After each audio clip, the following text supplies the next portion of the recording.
Hello students, welcome back to my channel. I hope आपने अभी तक पीछे जो भी पढ़ाया है वो सब कुछ बहुत अच्छे से पढ़ लिया होगा। आपको सभी कुछ बहुत अच्छे से बहुत क्लियरली समझ में आ गया होगा। बहुत अच्छे से क्लैरिटी मिल गई होगी कि किस तरीके से हम सोल्यूशन को निकाल रहे हैं। अगर आप आज मेरे चैनल पर पहली बार आए हैं तो सबसे पहले तो सब्सक्राइब करना बिल्कुल ना भूलें। ऊपर टॉप राइट कॉर्नर में आई टैब पर आपको प्रीवियस सभी वीडियोज़ के लिंक मिल जाएंगे, तो फटाफट वहां जाकर पुरानी सारी वीडियोस देखिए जो भी हम इस करंट टॉपिक में यूज करने वाले हैं। और आज के इस वीडियो में हम एक और होमोजीनियस इक्वेशन के लिए एक और टाइप का क्वेश्चन हम डिस्कस करेंगे। तो चलिए शुरू करते हैं। देखो क्या कह रहा है। Solve the equations for all such values of lambda for the given system of equation two have a non trivial solution. हमने लास्ट वीडियो में पढ़ा था ना कि अगर इक्वेशंस होमोजीनियस है और मुझसे पूछ रहा है लैम्डा की के या किसी भी कांस्टेंट की वैल्यू बताओ such that non trivial solution है, तो हमें उस केस में क्या करना है। नॉन ट्रिवियल का मतलब क्या है? देखो, नॉन ट्रिवियल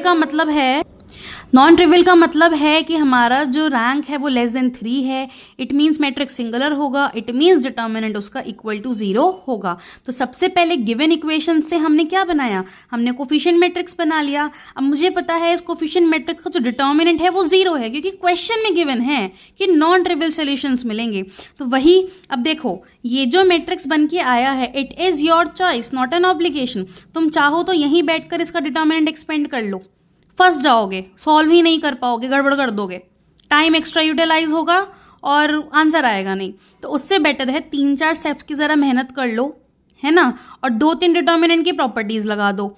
इस मैट्रिक्स में हम देखो, मेरा टास्क क्या है, किसी भी रो की या किसी भी कॉलम की कोई सी 2 एंट्री 0 हो जाए बस। जैसे ही कोई 2 एंट्री 0 हो गई, बचे हुए एलिमेंट के अलॉन्ग इसको एक्सपेंड कर दो, डिटर्मिनेंट बहुत इजीली सॉल्व हो जाएगा। मेन हमारा एम ये है प्रॉपर्टी लगाने का। तो देखो, अब मुझे यहां पर साफ साफ क्या दिख रहा है, अगर मैं R1 माइनस R2 कर दूं तो मुझे एक एलिमेंट पूरा पूरा 0 मिल जा रहा है। ये वाला कर दो, जो दिख रहा है कर दो। बस मेरा एम यहाँ पे है 2 एंट्री को 0 करना, जिससे कि मैं कैलकुलेशन फटाफट कर सकूं। मैंने R1 माइनस R2 कर दिया, ये एलिमेंट 0 हो गया और इनको कैलकुलेट कर लिया। अब देखो, अब हम इसमें क्या कर सकते हैं, थोड़ा दिमाग लगाना पड़ेगा ना। देखो आगे क्या ऑपरेशन लगाओगे। एम क्या है मेरा एम है कोई 2 एंट्री 0 हो जाए। क्या अगर C2 प्लस C3 में कर दूं, C2 में माइनस लैम्डा प्लस 3 माइनस 3, ये एंट्री भी 0, इसका मतलब ये दोनों एंट्री 0। और अगर मैंने फर्स्ट रो के अलॉन्ग एक्सपेंड कर दिया तो बस मुझे लैम्डा माइनस 3 के अलॉन्ग एक्सपेंड करना बचेगा। लगा दो ऑपरेशन। देखो लगा दिया। अब मुझे यहां दिख रहा है 2 एंट्री 0 हो गई, तो ये जो लैम्डा माइनस 3 है, यानी भाई फर्स्ट रो के अलॉन्ग जब हम डिटर्मिनेंट एक्सपेंड करेंगे ये 0 हो जाएगा, ये भी 0 हो जाएगा, तो इसके अलॉन्ग क्या मिलेगा, ये मिल जाएगा। अब क्योंकि ऑलरेडी मेरा एक लैम्डा माइनस 3 बाहर आ गया, तो अंदर से ज्यादा स्क्वायर की क्वाड्रेटिक इक्वेशन बनेगी। और क्वाड्रेटिक इक्वेशन तुम आराम से सॉल्व कर लोगे, वो इतना बड़ा इशू नहीं है। इशू आता है जब क्यूबिक इक्वेशन हमारे पास फंस जाए। ठीक है, लैम्डा माइनस 3 बाहर आ गया। लैम्डा, अब देखो हमें क्या करना है, इस कॉलम को छोड़ दो, इस रो को छोड़ दो। Lambda minus 1 into 6 lambda minus 2, minus 2 into 5 lambda plus 1। इसको सिंप्लीफाई किया, इवेल्युएट किया, तो लैम्डा कितना आ गया, 0 आ गया एंड 3 आ गया। अब क्वेश्चन में आगे बोला था कि लैम्डा की पहले तो वैल्यू निकालो। अब मुझे पता लग गया लैम्डा की इस वैल्यू के लिए मुझे नॉन ट्रिवियल सोल्यूशन मिलेगा। आगे मुझसे इस नॉन ट्रिवियल सोल्यूशन की वैल्यू भी पूछी है कि इस नॉन ट्रिवियल सोल्यूशन की वैल्यू भी बताओ। तो हम क्या करेंगे, कोफिशिएंट मैट्रिक्स था उसमें लैम्डा की वैल्यू 0 पुट कर दो। लैम्डा की वैल्यू 0 पुट करने के बाद टास्क क्या है, इसकी रैंक यानी कि एक्लॉन फॉर्म, यानी कि डायगोनल एंट्री नॉन 0 और नीचे की एंट्री 0। ये नॉन 0 है, इधर रो ऑपरेशन लगा दो, इधर रो ऑपरेशन लगा दो, ये रो ऑपरेशन लगा दिया, तो ये दोनों की दोनों एंट्री 0 हो गई। अब मुझे क्या करना है, एक्लॉन फॉर्म बन गई है, ये डायगोनल एंट्री क्या बन गई, डायगोनल एंट्री मेरी, ये यहां पर करेक्शन कर लेना, यहाँ 3 आएगा। अभी ये एक्लॉन फॉर्म नहीं बनी है। ठीक है, अब मुझे ये एंट्री 0 करनी है, तो ये एंट्री 0 करने के लिए R3 प्लस R2 कर देते हैं। तो जब R3 प्लस R2 करेंगे, 3 माइनस 3 प्लस 3, ये पूरी ही 0 हो जाएगी। ये बात ध्यान रखना, मुझे पता है सोल्यूशन नॉन ट्रिवियल मिलेगा, यानी एक रो को तो 0 होना ही होना पड़ेगा हर हालत में नॉन ट्रिवियल के लिए। लैम्डा की ये जो वैल्यूज आई हैं ये तब आई है ना जब मुझे नॉन ट्रिवियल सोल्यूशन मिलेगा, यानी अब जब मैं लैम्डा की वैल्यू को पुट कर रही हूँ तो यहाँ पे सोल्यूशन नॉन ट्रिवियल मिलना चाहिए। नॉन ट्रिवियल का मतलब है रैंक लेस देन n आना चाहिए। n कितना है 3, यानी कम से कम एक रो को तो 0 होना ही होना पड़ेगा नॉन ट्रिवियल होने के लिए। देखो जरा आगे, देखो ये आ गया। अब ये रिक्वायर्ड एक्लॉन फॉर्म बन गया। डायगोनल एंट्री नॉन जीरो, नीचे की एंट्रीज 0। ए का रैंक 2, ए बी का रैंक लिख दिया पर इसकी जरूरत नहीं है, ठीक है। लेस देन कितना आ गया n, यानी कि infinite solution, non trivial solution. Equivalent system हमें बनाना आता है, -x + y -3y + z। उसके बाद हमारा स्टेप क्या है, किसी एक वेरिएबल को k लेट कर लो। z को मैंने k लेट कर लिया। जब z को k लेट करोगे, यहां पुट करोगे तो y कितना मिल जाएगा k। y की वैल्यू को यहां पुट करोगे तो x कितना मिल गया k। तो मेरा रिक्वायर्ड सोल्यूशन क्या हो गया, x y z k k k, it is the required solution. अब मेरे पास लैम्डा की 2 वैल्यू आई थी ना, एक 0 और एक 3। अब इसी तरीके से 3 को पुट कर दो, यहाँ मुझे 3 मिल गया। अब यहाँ देखो साफ साफ दिख रहा है R2 - R1 R3 - R1, ये 2 रो पूरी की पूरी 0 हो गई। साफ साफ ट्रिवियल नॉन ट्रिवियल सोल्यूशन मिल रहा है। देखो कैसे सॉल्व करोगे अब इसको। देखो ये दोनों 0 मिल गई। रैंक 1 n की 3, हमें लेस देन n चाहिए, लेस देन 3 होना चाहिए, चाहे 2 हो चाहे 1 हो, यानी कि इनफाइनाइट सोल्यूशन मिल रहा है।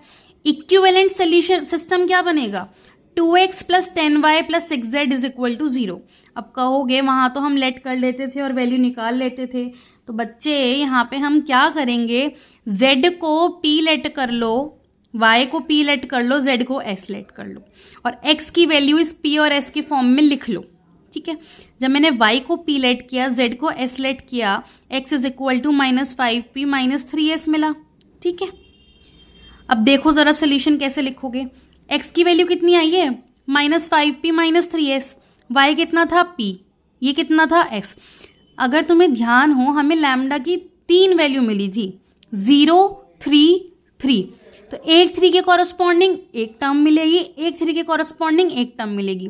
अभी जब हम आइगन वैल्यू का कॉन्सेप्ट पढ़ेंगे ना, तब तुम्हें ये चीज आगे अच्छे से क्लियर होगी कि इस तरीके से 2 वैल्यू कैसे मिल रही है, जब हम आइगन वेक्टर पढ़ेंगे उसके साथ, ठीक है। फिलहाल अभी समझ लो कि अगर मुझे पूरी एक ही इक्वेशन मिल रही है और मुझे इनफाइनाइट सोल्यूशन निकालना है, तो y को p लेट कर लो, z को s लेट कर लो, x की वैल्यू निकाल लो, ये x आ गया। यहां से p लिखो कॉमन, p का कोफिशिएंट क्या है, -5, यहाँ पे 1, यहाँ पे 0, तो ये p का कोफिशिएंट प्लस s का यहाँ -3, यहाँ 0 और यहाँ पे 1, तो ये मुझे एक सोल्यूशन मिल गया, ये एक। अब p और s आर्बिट्ररी है, अलग अलग वैल्यू रखते जाओ, अलग अलग सोल्यूशन मिलता जाएगा।